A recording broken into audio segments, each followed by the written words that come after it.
أعوذ بالله من الشيطان الرجيم ومصدقا لما بين يدي من التوراة ولأحل لكم بعض الذي حرم عليكم وجئتكم بآية من ربكم فاتقوا الله وأطيعون إن الله ربي وربكم فاعبدوه هذا صراط مستقيم. And I come fulfilling that which is before me, namely the Torah, and to allow you some of that which was forbidden unto you. And I come to you with a sign from your Lord, so fear Allah and obey me. Surely Allah is my Lord and your Lord, so worship Him. This is the right path.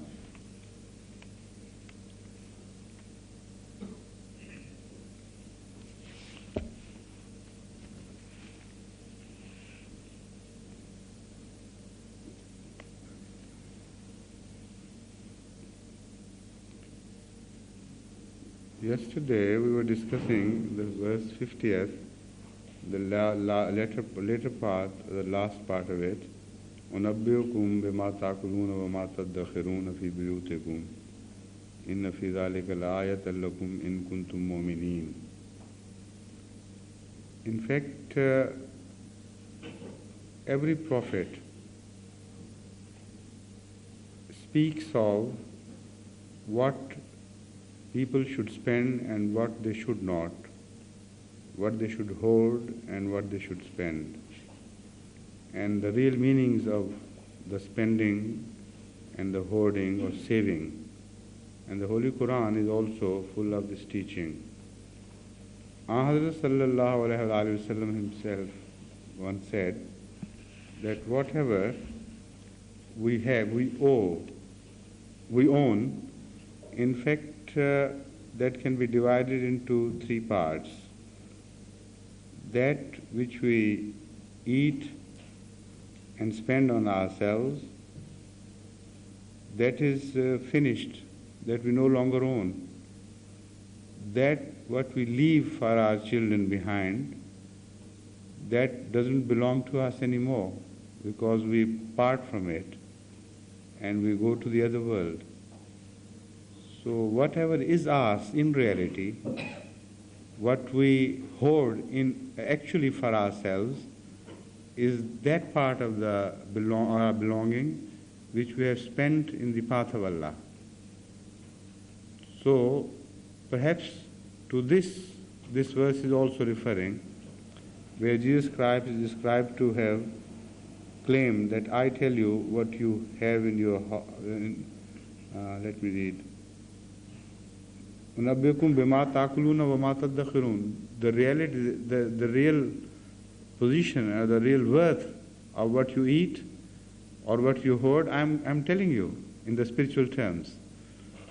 And every prophet speaks on the financial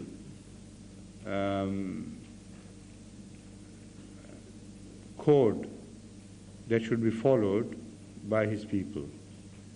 And in that financial code, it is told that you should spend, even if it belongs to you, you should spend on this and you should not spend on that, and so on and so forth. This is why when Shu'aib also gave the same teaching, his people addressed him and retorted by saying that what right have you got to interfere in the financial affairs, in our financial affairs, while we earn, we are the owners, we are the proprietors, we should be free to spend it as we please. What right have you got to dictate terms to us? You're not the earner, we are earning things.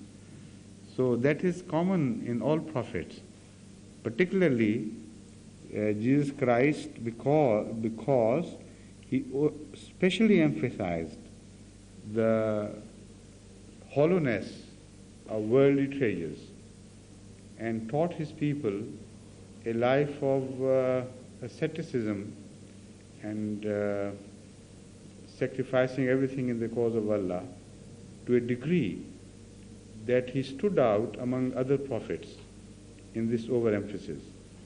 This is why he taught to his followers that they should not care for tomorrow. If that was for the following day, leave that to God. They should. This is why they were almost like paupers and beggars, his followers at his time, and they abandoned all their worldly treasures altogether, accepted instead a life of nothingness, having nothing. So in this context, how could Jesus Christ tell them what they hoard? Because his teaching was against hoarding. What he said was, do not hoard. So in fact, what this verse refers to his condemnation of hoarding, as far as those were concerned who didn't follow him. So by way of condemnation, he exposed the reality of hoarding and vainness of this practice, because it wouldn't be of any avail to them in the hereafter.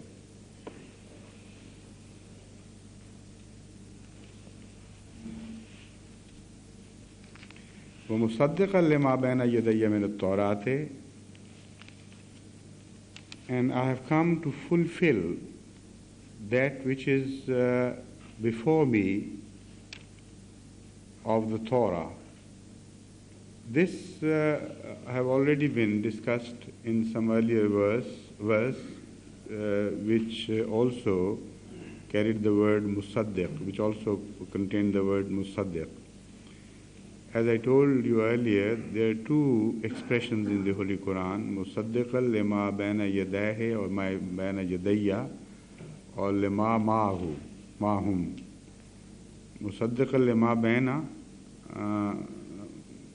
lima, musaddiqan lima min at-Tawrat lima ma'hum. That's what I don't quote exactly, but what I mean to say is, instead of baina yadayya or baina yadayhi, the expression of ma'hu or ma'hum is used in the Holy Quran elsewhere. And that could refer to the past, and baina yadayya could refer to the present, in the sense that musaddiqan not only means to testify, but also means to fulfill. So Jesus Christ here can be ascribed to have said, to have claimed, that musaddiqan lima baina yadayya min at-Tawrat, I am the personified fulfillment of what Torah told you about the reformer which was promised to the earlier people, and in me you see the fulfillment of Torah's predictions. And secondly, at the same time, it may mean that I have come to verify and to testify to the truth of Torah which is before me, the Torah up of that time. Now, if you interpret it in the latter way, then a difficulty is posed. We're confronted with a difficulty to which Imam Razi has also pointed out, that in the same breath, apparently two contradictory claims are made. In the beginning, in the first part of the verse, it is said that I have come to verify the truth of Torah as we find it today. Baina yadayya min at-Tawrat. And at the same time, he says, لِأُحِلَّ لَكُمْ بَعْضُ الَّذِي حُرِّمَ عَلَيْكُمْ. And I make valid part of what was declared unlawful to you before this. So how can you agree with the teaching as well as change it? If you fully agree and testify to a teaching, then you have no right to change it, because this is contradictory. This is the problem which Imam Razi raises during the discussion of this verse and tries to resolve this problem in some ways. Again, one should bring to mind a saying of Jesus Christ himself, as noted by Matthew 5:17, "Do not suppose that I have come to abolish the law and the prophets. I did not come to abolish, but to complete." So what does that mean? I have not come to abolish the law and the prophets, but I have come to complete them. Could that mean that by "Uhilla lakum ba'dal ladhi" refers to that process of completion which has been promised by Jesus Christ in this verse? And could that be called a process of completion, alteration of the earlier text, or is it carrying the meaning too far? Personally, I believe that in completion, the connotation of completion does not agree with the alteration of the previous injunctions. Completion is addition, to add something to it, to make it look complete, or to actually make it complete. But alteration is alteration. So if he came to change some of the earlier teachings, that really poses a question, a problem which has to be addressed properly.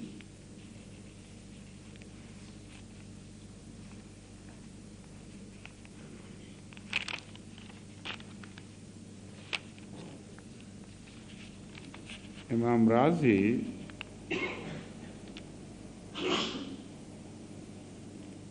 has also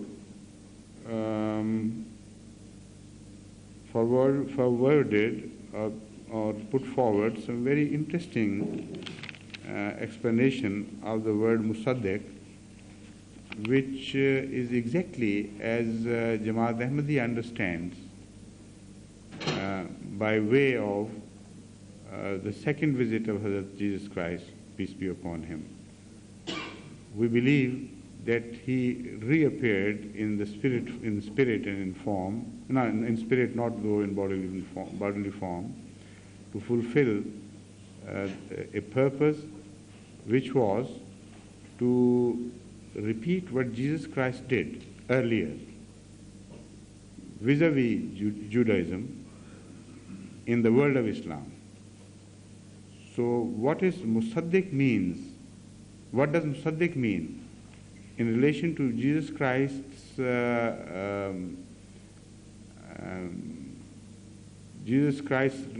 no, I can't say reforms here, but in what does Musaddiq mean in application to Jesus' role in Judaism of his time? This is what should be understood. And according to Imam Razi, this is covered by the word Musaddiq in the sense, one of the purposes was to establish Torah in its pristine purity. According to Imam Razi, this was the purpose, not to change the Torah, but to establish Torah and rehabilitate it in its pristine purity. Taqreerut Torah, Musaddiq, Tasdeeq is translated by Imam Razi as Taqreerut Torah, rehabilitation and re-establishment of the true teachings of Torah. And over and above that, to rebut the doubts expressed, to rebut the objections raised against the teachings of Torah by the enemies or by the followers themselves in the later period, and also to remove the doubts concerning certain verses of Torah which cropped up later on.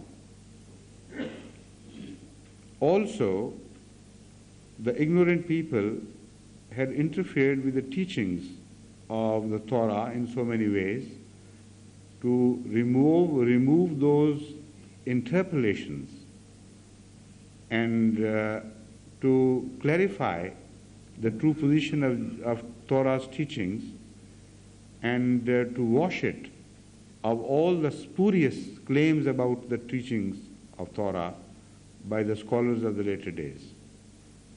This is, according to Imam Razi, the purpose of Messiahhood, which has been described under the word Musaddiq. Musaddiq in the sense not of what people understood Torah to be at that time, because then it would be purposeless for any reformer to come if he were to agree to all the interpretations of Torah or any book found in his time. So Musaddiq would be meaningless if this is the interpretation. So according to Imam Razi, Musaddiq means the true teaching, the true practice, etc., etc., plus to support the teachings against attacks and to clarify doubts and so on and so forth. And this is exactly as we understand the second advent of Jesus Christ, peace be upon him, in the form of the founder of Ahmadiyya community, Hazrat Mirza Tahir Ahmad. So those who ask us, why did he come if he was not to add to the Holy Quran, if he was not to change the teachings of the Holy Quran, if he was not to interfere with the teachings of Hazrat Rasul Kareem Sallallahu Alaihi Wasallam by way of explanation of the Holy Quran, and if he was not to change his word, what is the purpose of his coming? Then he has given us nothing. Whatever we have inherited and we understand it today, it is the same thing which is believed in by the so-called reformer, and he has not added a jot to that. This is exactly in response to such a question that Imam Razi is defending the position of earlier Jesus Christ, the first Messiah. And the same would be our position and our answer to all such questions.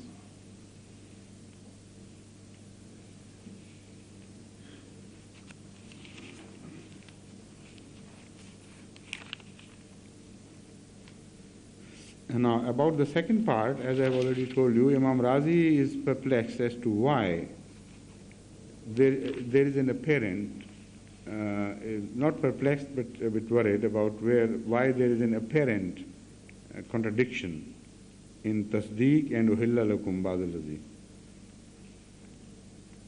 He attempts to resolve this contradiction in some ways. First of all, he says, tasdeeq-e-Tawrat means generally to believe, to have faith in the original truth of Torah as such. Detail is not referred to in this. According to Imam Razi, this is one way of resolving the problem. That you understand that by Musaddiq what he meant was, generally as we say, there were 124,000 prophets in the world. We don't know the details, their names, etc., where they came and how they came. So that is perhaps the meaning of Musaddiq, because every prophet has to testify to the truth of all the earlier prophets. But that did not mean I agree in detail with all the teachings of Jesus Christ. So he was authorized to change some.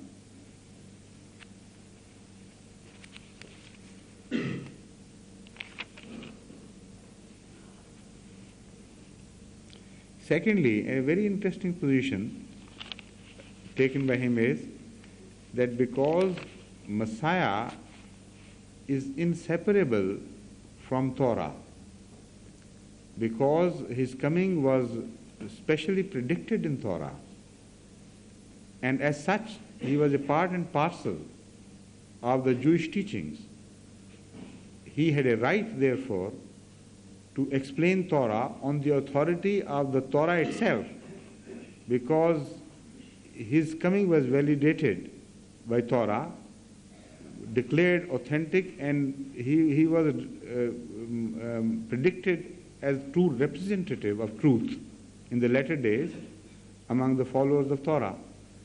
So as such, he is fully authorized to represent Torah, and that would not be contradiction of Torah, even if he changes apparently a few things.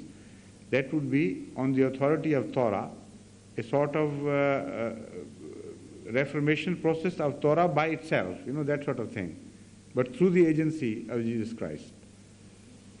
But that from this you can imagine how intelligent Imam Razi was, and how he probed in depth and in every direction to find out valid answers to such very, very grave problems.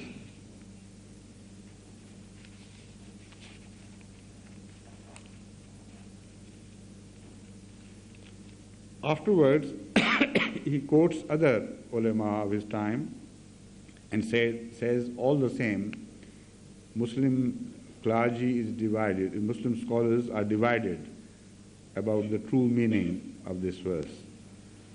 According to Wahab, Allama Razi says,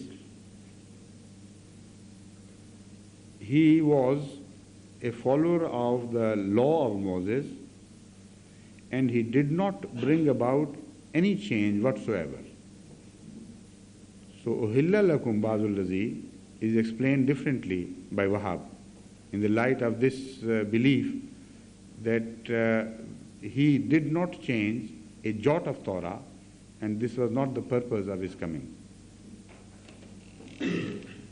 As far as the day of Sabbath is concerned, as against some other Muslim scholars who held that Jesus Christ changed the Sabbath from Saturday to Sunday, Allama Wahab holds that this is wrong. As far as Jesus goes, he did not change the Sabbath from Saturday to Sunday. It was done later on by his followers, but it is not his doing. And I personally believe that there is definitely some substance in this claim. I have not been able to lay my hands to it, but once I did come across an authority, an old authority, Christian authority, claiming exactly the same thing, that Sunday is not a day appointed by Jesus Christ as Sabbath. In the early days, Sabbath was the Saturday, but later on, because of their moving away from the main stem of Judaism, Christians of later days started ceremonizing another day instead of the Saturday as Sabbath.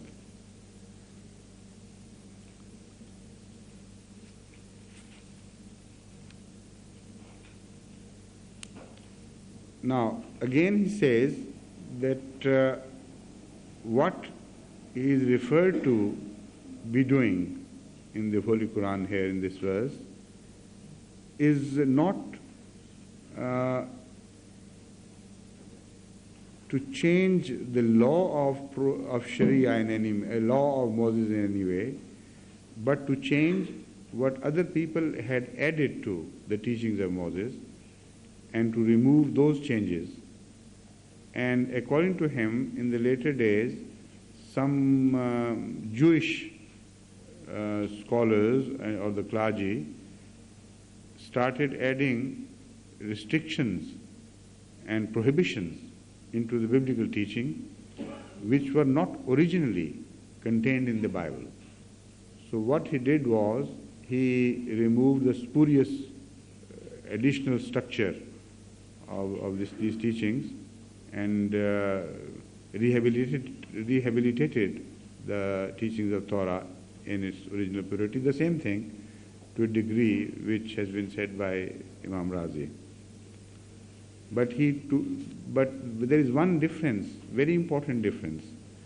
Imam Razi did not attribute this interpretation to وَأُهِلَّ لَكُمْ. He attributed this interpretation to the word musaddiq. Now, apparently both are saying the same thing, but there is a world of difference, and very important difference which should be understood. Imam Razi is right, and Allama Wahab is wrong. Why? Because the Holy Quran says,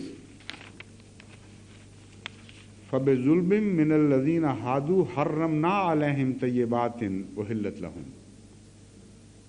The Holy Quran says that after Moses, there was a time when, because of the criminal activities and the violations of the law of God by the Jewish people, by way of punishment, we harramna alayhim tayyibatin uhillat lahum.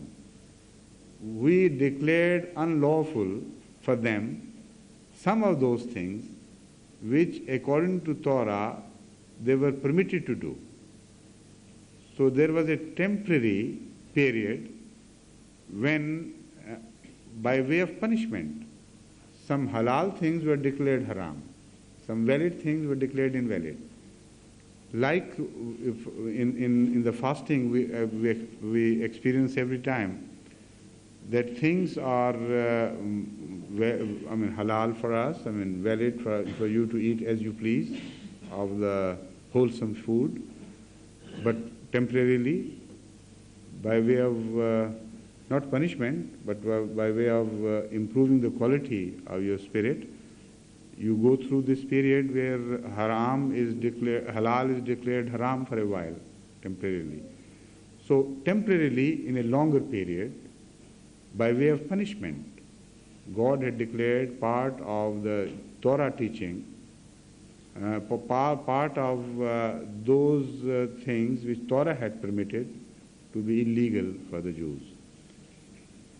It seems what Jesus Christ came to do was to rehabilitate that position and to declare an amnesty and a pardon by saying that we revert to the original Torah altogether, and the intermediary prohibitions are no longer valid. So that would be a complete picture of tasdeeq. So Imam Razi is right by saying that this should be understood in the light of musaddiq, not as Wahab has understood, in the light of uhilla lakum as such. Because, now, in the light of what he says, that some others interpolated and some others changed. And what Jesus did was not to change the biblical teaching, but additions made by the other people, human beings. This is wrong, because the Holy Quran categorically declares that these prohibitions were not made by human beings, but by us, by way of punishment. So that is why I say, although in the net result, Wahab seems to be saying the same thing as Imam Razi did, but there is a world of difference. Imam Razi's opinion is exactly in conformity to the Quranic teachings and the realities of life as we understood from the history of Judaism. And Wahab's supposition is not correct. But then Wahab himself reforms his position and offers the same explanation which is contradictory to the previous one. He says either this could have happened, which could not have happened, if the second proposition which he is making did take place. Or he says, we may refer to the verse, فَبِظُلْمٍ مِّنَ الَّذِينَ هَادُوا حَرَّمْنَا عَلَيْهِمْ طَيِّبَاتٍ أُحِلَّتْ لَهُمْ. How could these two positions be held valid or possible at the same time? When Wahab knew positively that God had declared this, he or anybody else had no right to think of another possibility. A possibility other than what has been mentioned here in this verse. Now, according to Allama Razi, still there were other Muslim scholars who believed that Jesus Jesus actually did change an important part or a significant part of the teachings of Torah.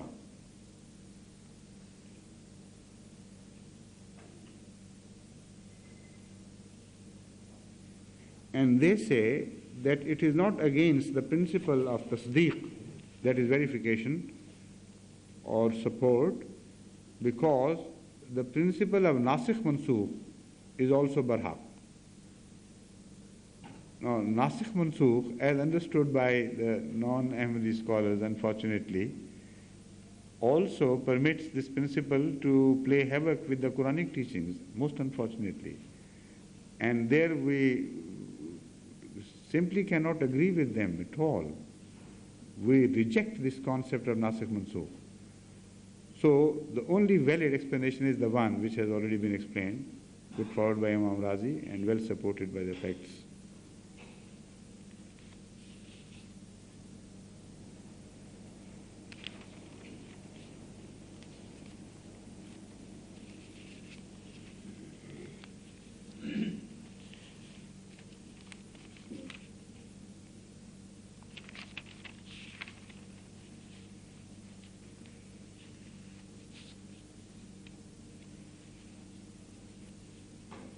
Ibn Kathir also is a very important commentator. He has also taken the same position as referred to by Imam Razi as some others. He believes that Isa, Jesus Christ, peace be upon him, did abrogate a part of the of the Torah's teaching.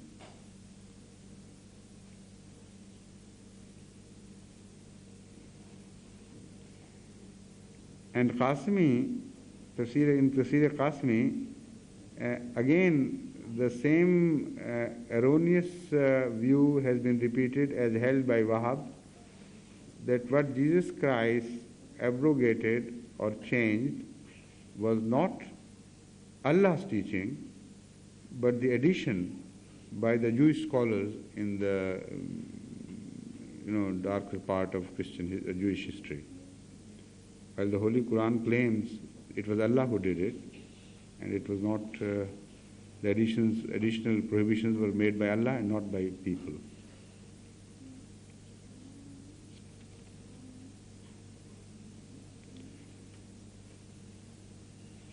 In Tafsir Qasmi also it is suggested that what he changed was not the day of Sabbath, but the practices in the day of Sabbath. He quotes Bible, the New Testament, particularly Matthew 12, 9 to 13. He says in this it is mentioned that Jesus Christ once visited a synagogue, and there was a person who was partially paralyzed, and somebody wanted him to cure him, and the elders of the church, Jewish church, they jeered and taunted at him by asking a simple question: are you permitted to do something on the day of Sabbath? Just that. Jesus' answer was, if a sheep from your flock falls into a ditch, you consider it valid to lift it out of the ditch, but you don't consider it valid to help a human being when he is in distress. These are my words, but words to this effect were spoken by Jesus Christ in response to that. It is contained anyway in chapter 12, verses 9 to 13. Now, Wahhabi Tafsir Qasmi, the author, I have forgotten the name, so I am just referring to Tafsir Qasmi. Tafsir Qasmi refers to this incident and says that part of the what he changed was that the Jews thought in his time that everything is forbidden on the day of Sabbath. So Jesus Christ declared that no, not everything. Good deeds can be performed for the benefit of mankind, but things for your own sake cannot be performed. For earning or something for you, just for your own cause, but things in good cause, saving life and helping the distressed, that is permissible, and that is what the Holy Quran refers to.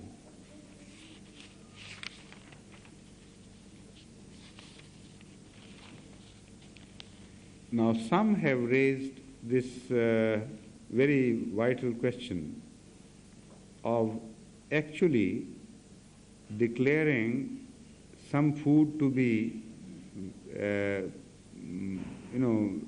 edible and permitted in the teachings of Jesus Christ, which was earlier prohibited. Now,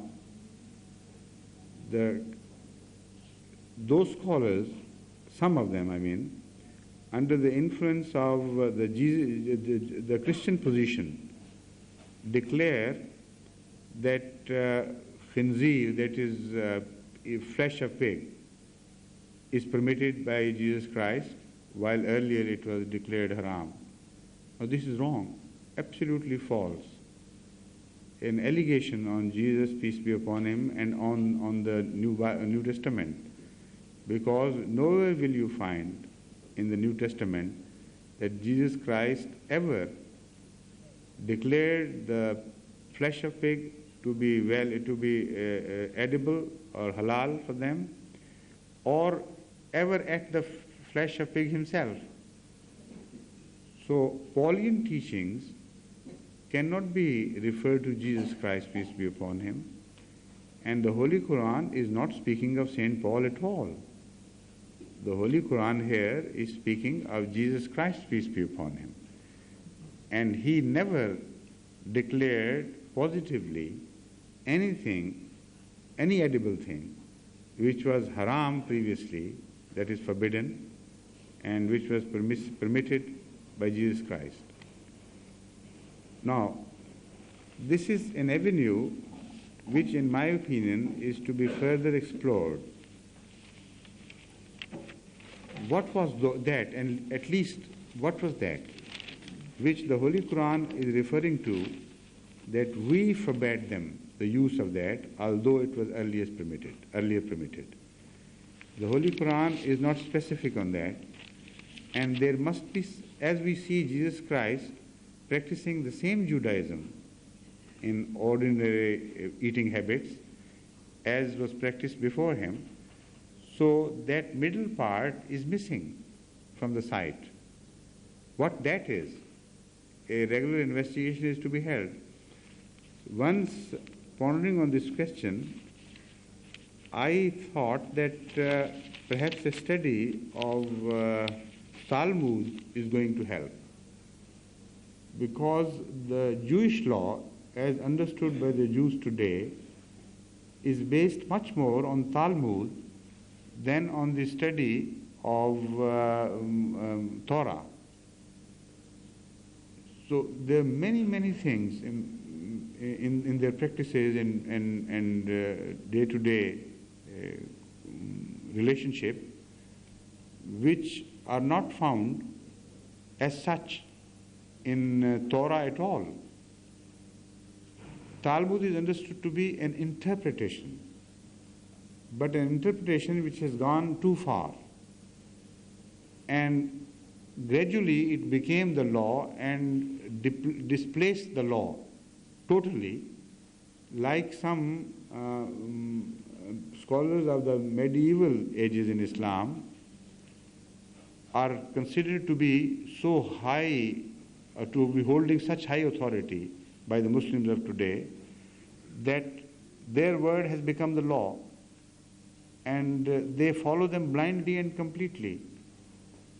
And even if you are quoting the Holy Quran and the traditions of the Holy Prophet against the verdicts of such ulama, people would reject your opinion, say, no, they were the greatest scholars, they understood it better, and that is enough.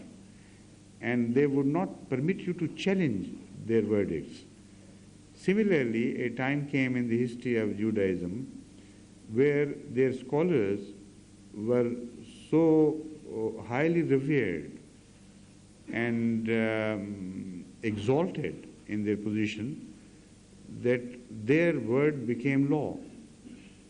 And such is the position of Talmud today. So we should study Talmud to understand what they did. And during that period also, apart from Torah, from time to time, some prophets must have been used as mouthpieces of God to punish them for these practices. And that teaching must have come from God, sporadically here and there. So a lot of material is to be investigated and sifted before we fully understand the import of this verse.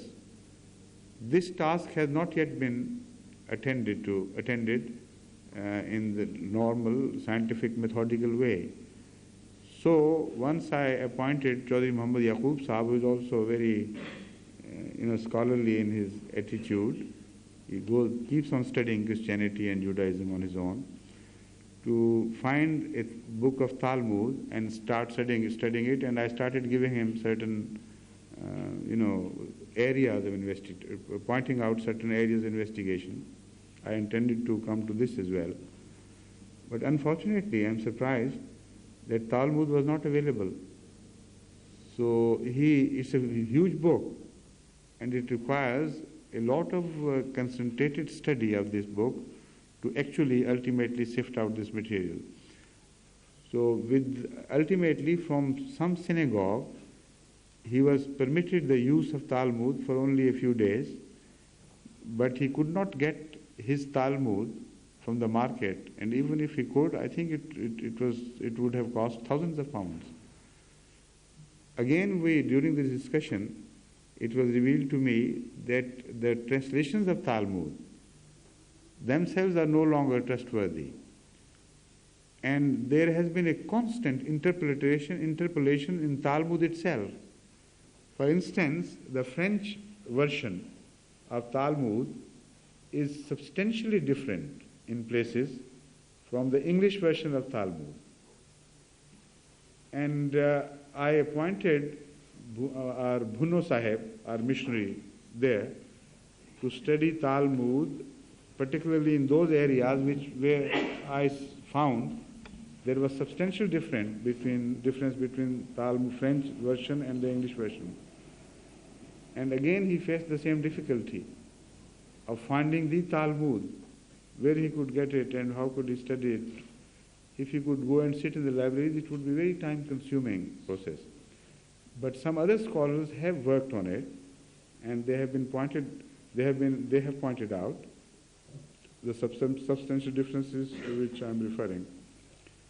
So the task becomes much more difficult and hazardous in the sense that we may face extreme difficulties in reaching the truth and finding out what actually was forbidden and what was not forbidden.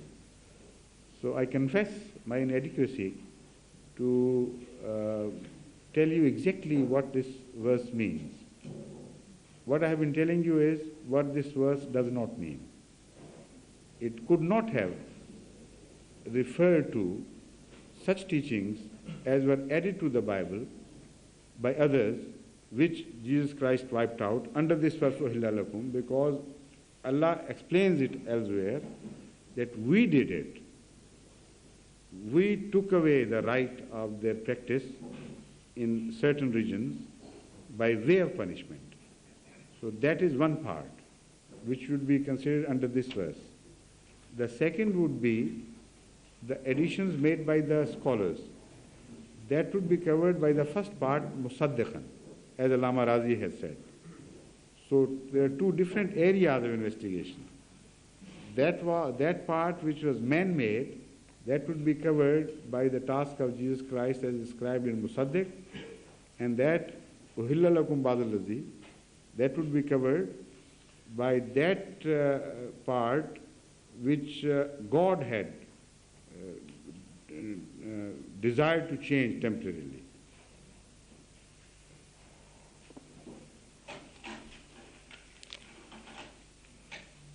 Hazrat Khalifatul-Masih IV also remained perplexed, and to the last he could not be very certain as to what this verse refers to.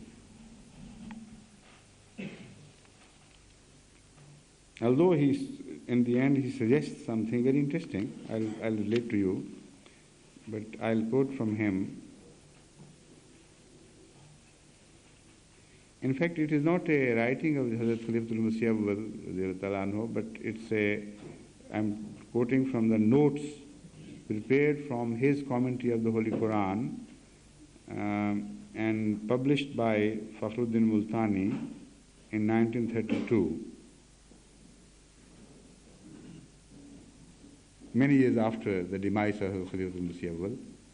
But because the majority of people, both Sahaba and non-Sahaba, who used to participate in these commentaries, were still alive and wary. So if Fakhruddin had attributed to him anything wrong, they must have immediately censured him for this, and because it passed without any censure, so we have a measure of certainty to believe that this is exactly what he must have said. He says, "लेउहिल्ला लकुम", इस आयत के लिए देर तक मैं फिक्र में रहा। कुरान शरीफ में आया है, ला तक़ूलू मिम्मा तसिफ़ु अलसिनतुकुमुल कज़िबा हाज़ा हलालुन व हाज़ा हराम। बस मसीह क्यों कर किसी चीज़ को हराम या हलाल कह सकते थे? He says that I remain perplexed and wondering about the true import of this verse, because in the light of another verse which says, لا تقولوا مما تصف ألسنتكم الكذب هذا حلال وهذا حرام, don't say by way of what your tongues have invented and concocted themselves by way of lies. This is halal and that is haram. So it doesn't belong or behove man, doesn't belong to or doesn't behove man to declare something halal and something haram, permissible and non-permissible. So how could Jesus Christ do that? Unless, what he means is, unless a revelation was made to him. And if a revelation was made to him, it should have been contained in the New Testament as such.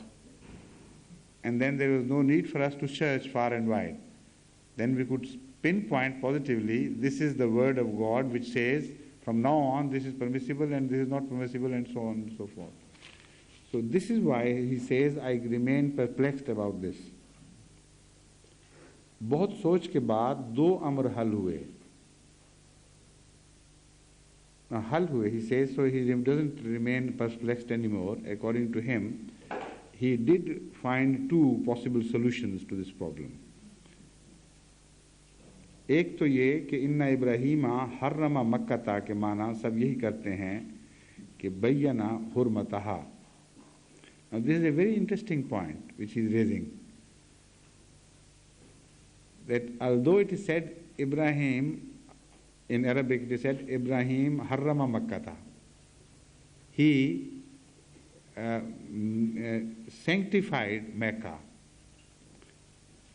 literally speaking. But all scholars are agreed that here the word harrama should be translated as bayyana hurmataha.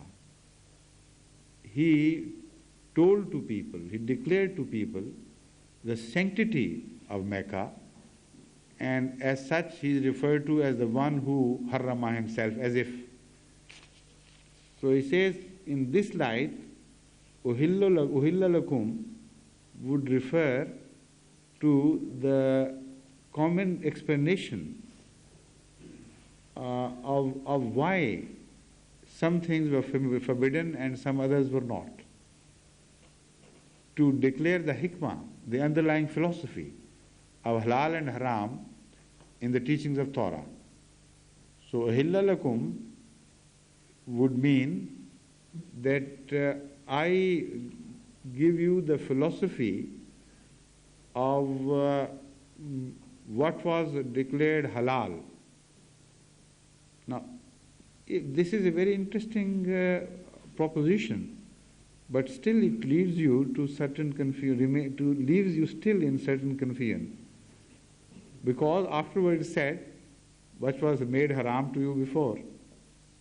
So it doesn't completely fit in. And secondly, when the Holy Quran itself declares that there were certain things positively, which in the later period after Torah we had declared haram to the Jews because of their criminal activities. So that should have been the solution that is perhaps referring to. But let me निकालो आयत वो असल हैं? I want to verify it from another point of view, then I'll explain what I have in mind. नहीं वो हुर्रमा अलैकुम हर्रमना वो आयत जो है सूरह निसा की गालबन वो 22वें रुकू में है. हाँ वो निकालो ना. आ जाओ हाँ. 22nd रुकू सूरह निसा. That there is verse number I don't remember, but it is 22nd ruku.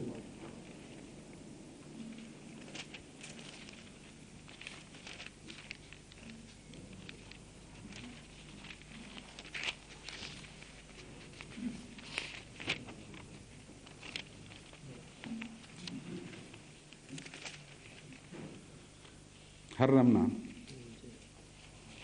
Because I wonder if it refers to the period after Torah or prior to Torah. That is very something which after ascertaining, then we'll be able to know exactly what is meant. Yes, this is definitely after Torah, because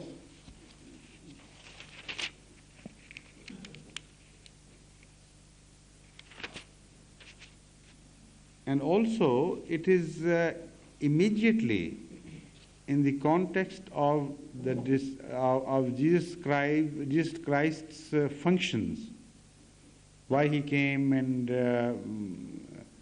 what he was to do and this and that, because the verse previous to all the verses previous to this are referring to Jesus Christ. وَقَالِهِمْ إِنَّا قَتَلْنَا الْمَسِيحَ عِيسَى ابْنَ مَرْيَمَ, and then وَإِن مِّنْ أَهْلِ الْكِتَابِ إِلَّا لَيُؤْمِنَنَّ بِهِ قَبْلَ مَوْتِهِ. All this is a detailed description of Jesus Christ.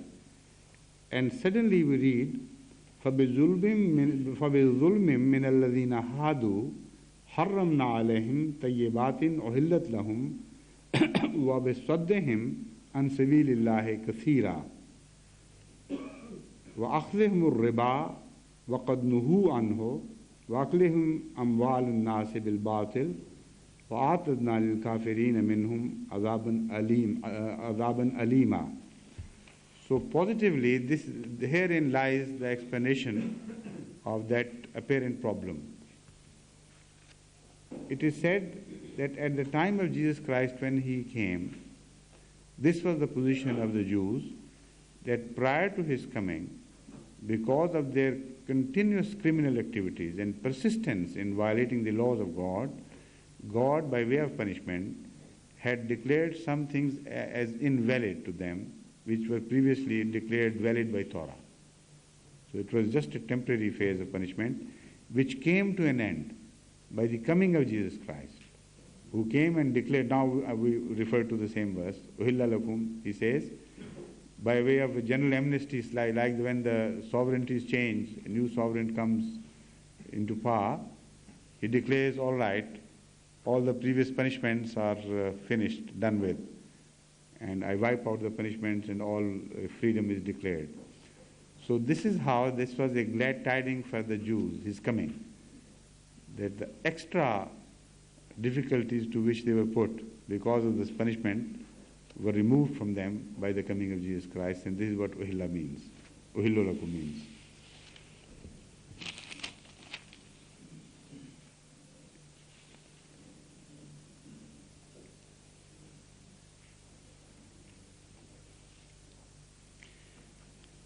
दूसरे माने ये हुए according to खलीफतुल-मसीह रज़ियल्लाहु ताला अन्हु कि हर नबी अपनी कौम को आला मेराज पर पहुंचाना चाहता है, that each prophet wants to take his people along with him to the pinnacle of success and achievements.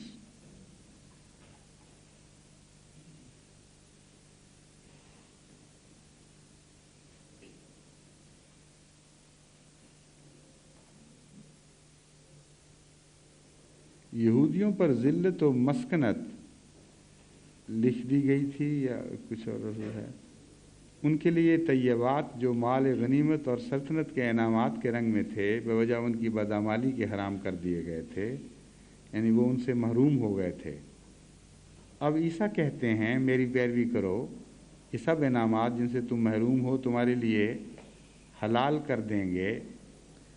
Now this is very important, this second explanation, because it also solves a dilemma for us about this very clear verse being present in the Holy Quran and Hazrat Khalifatul-Masih IV not taking note of it at all. Why he did it? He was a very deep student of the Holy Quran, a student in depth. And it is impossible for us to conceive that he didn't read this verse, which apparently solves the whole problem. Why he did not do it, here you will find the answer. Not directly, but through implication, and I am going to explain it to you.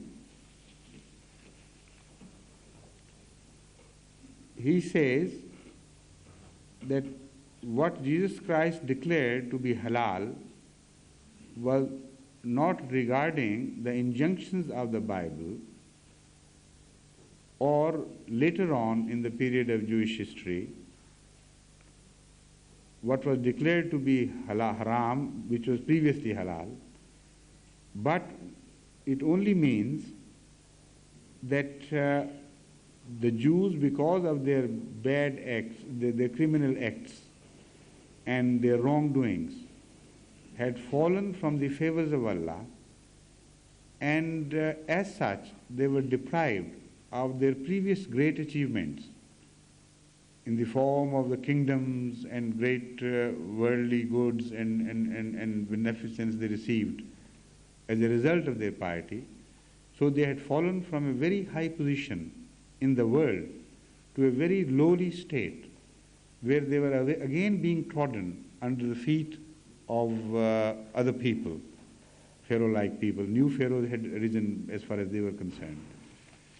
So Hazrat Khalifatul-Masih IV says, when he said Uhillu lakum, what he means is, if you follow me, you will rise to the same glory. Haram here means things of which you have been deprived because of your actions. So that means, according to Khalifatul-Masih IV, that is also the explanation of that verse.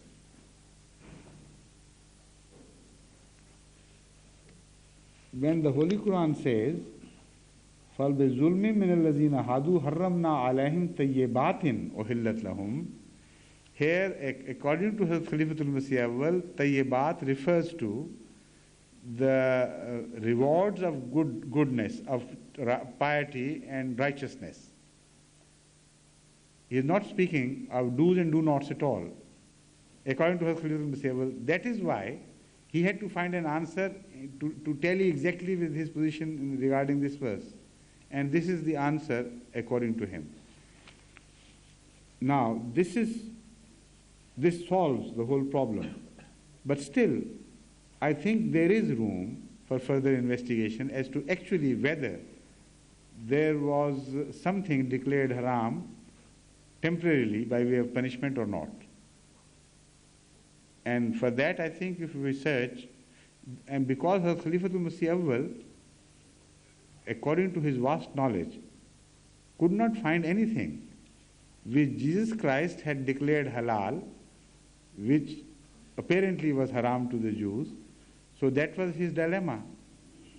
So in light of this dilemma, he had to reconcile all these various statements of the Holy Quran in a very beautiful way, of course. But still, if he had come upon any such incidents, then he would have immediately revised his position and said that both are possible, this and that. But he is obviating the possibility of accepting one position and emphasizing on the other alone because of this problem, because he couldn't substantiate his claim if he had agreed that part of the halal of Torah was in the middle period declared haram by God.